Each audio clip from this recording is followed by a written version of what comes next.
மாற்றுத்திறனாளிகளின் நலன். Democracy is not merely a form of government. It is primarily a mode of associated living of conjoined communicated experience.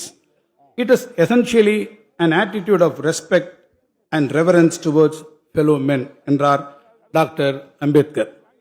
மாற்றுத்திறனாளிகளின் வாழ்வாதாரத்தை மேம்படுத்தும் இந்த அரசு அவர்களுக்கு உரிய அதிகாரம் கிடைத்திடுவதற்கான நடவடிக்கைகளை மேற்கொண்டு வருகிறது. நாட்டிலேயே முதன்முறையாக உள்ளாட்சி அமைப்புகளில் மாற்றுத்திறனாளிகளை உறுப்பினர்களாக நியமிக்கும் வகையில் தமிழ்நாடு ஊராட்சிகள் சட்டம் 1994 மற்றும் தமிழ்நாடு நகர்ப்புற உள்ளாட்சி அமைப்புகள் சட்டம் 1998 ஆகியவற்றில் உரிய திருத்தங்களை தமிழ்நாடு அரசு கொண்டு வந்துள்ளது. இதன் மூலம் உள்ளாட்சி அமைப்புகளில் இதுவரை 3632 மாற்றுத்திறனாளிகள் நியமன உறுப்பினர்களாக பொறுப்பேற்றுள்ளனர். உள்ளாட்சி அமைப்புகளில் மாற்றுத்திறனாளிகளின் குரல் உறக்க ஒலித்திடச் செய்யும் இந்நடவடிக்கை நாடெங்கும் பெரும் வரவேற்பை பெற்றுள்ளது.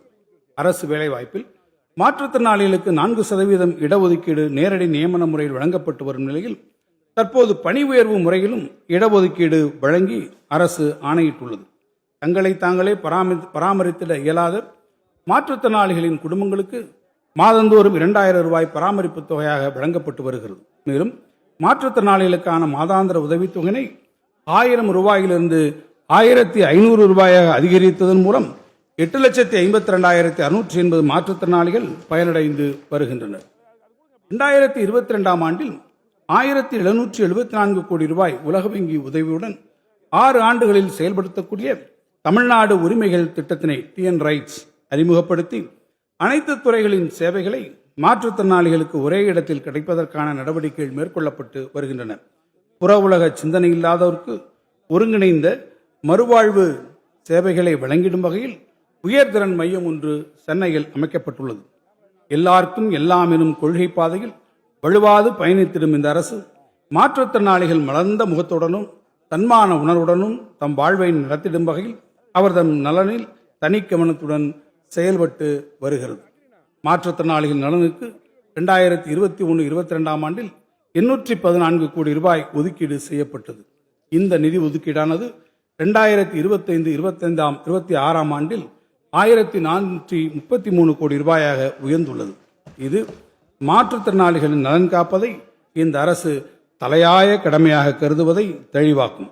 இந்த இடைக்கால வரவு செலவு திட்ட மதிப்பீடுகளில் மாற்றுத்திறனாளிகள் நலத்துறைக்கு 1471 கோடி ரூபாய் ஒதுக்கீடு செய்யப்பட்டுள்ளது. வருவாய்த்துறை கடந்த 5 ஆண்டுகளில் 23,56,623 நபர்களுக்கு வீட்டுமனை பட்டாக்கள் வழங்கப்பட்டுள்ளன. ஒருமுறை சிறப்பு வரன்முறைப்படுத்தும் திட்டத்தின் கீழ் ஆட்சேபனையற்ற அரசு புறம்போக்கு நிலங்களில் சென்னை மற்றும் அதன் சூழ்பகுதிகள் பெல்ட் ஏரியா மற்றும் மாநிலத்தின் இதர நகர்ப்புற பகுதிகளில் வசிக்கும் குடும்பங்களுக்கு இதுவரை 77,800 இணையவழி ஆன்லைன் வீட்டுமனை பட்டாக்கள் வழங்கப்பட்டுள்ளன. இதில் சென்னை மற்றும் அதன் சூழ்பகுதிகளில் 15,393 இணையவழி பட்டாக்களும் இதர மாநகராட்சி மற்றும் நகராட்சிகளில் 62,407 இணையவழி பட்டாக்களும் வழங்கப்பட்டுள்ளன. நவீன மின்னணு நில அளவை கருவிகளை பயன்படுத்தி நிகழ்நேர இயக்கவியல் ரியல் டைம் கினமேட்டிக்ஸ் தொழில்நுட்பத்தின் அடிப்படையில் மறு நில அளவை பணி கிருஷ்ணகிரி, நீலகிரி மற்றும் கன்னியாகுமரி ஆகிய 3 மாவட்டங்களில் மேற்கொள்ளப்பட்டு வருகிறது. சமூகத்தின் விளிம்பு நிலையில் வாழும் மக்களை பாதுகாக்கும் சமூக பாதுகாப்பு திட்டங்களை செயல்படுத்துவதில் தமிழ்நாடு முன்னோடி மாநிலமாக திகழ்கிறது. முதியோர் ஓய்வூதியம், மாற்றுத்திறனாளிகள் ஓய்வூதியம், ஆதரவற்ற விதவைகள் ஓய்வூதியம் போன்ற அனைத்து சமூக பாதுகாப்பு ஓய்வூதிய திட்டங்களின் கீழ் 35.33 லட்சம் நபர்கள் பயனடைந்து வருகின்றனர். அனைத்து சமூக பாதுகாப்பு திட்டங்களுக்கும் இந்த இடைக்கால வரவு செலவு திட்ட மதிப்பீடுகளில் 5,463 கோடி ரூபாய் நிதி ஒதுக்கீடு செய்யப்பட்டுள்ளது.